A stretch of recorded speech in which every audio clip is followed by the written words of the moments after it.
आप हैं अपने परिवार की इम्यूनिटी।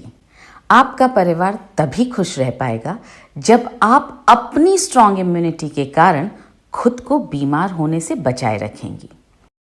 अगर आप रोज लेंगी विटामिन्स, मिनरल्स, एंटीऑक्सीडेंट्स और बॉटनिकल्स, तो आप पक्का अपनी इम्यूनिटी को बढ़ा लेंगी। Vitamin A, vitamin C, vitamin D, vitamin E, B complex vitamins, zinc, magnesium, copper, iron, ये सब लेकर आप अपने इम्यून सेल्स की संख्या को और उनकी ताकत को दोनों को बढ़ा सकती हैं। और इन सभी न्यूट्रिएंट्स से लहलाएंगे आपके बाल, खिलेगी आपकी त्वचा और आप अपनी उम्र से कम नजर आएंगी। मगर इतने विटामिन्स और मिनरल्स रोज खाने के लिए ये जानना पड़ेगा ना कि क्या खाना है, कितना खाना है, और ये सारा हिसाब रखना पड़ेगा।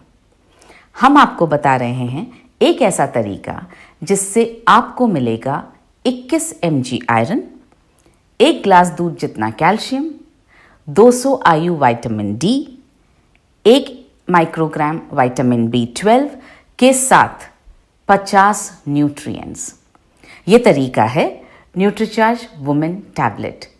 इस मल्टी विटामिन मिनरल सप्लीमेंट में एक अनोखा 13 फलों का ब्लेंड डला है जो देता है आपके चेहरे को एक अनोखा ग्लो।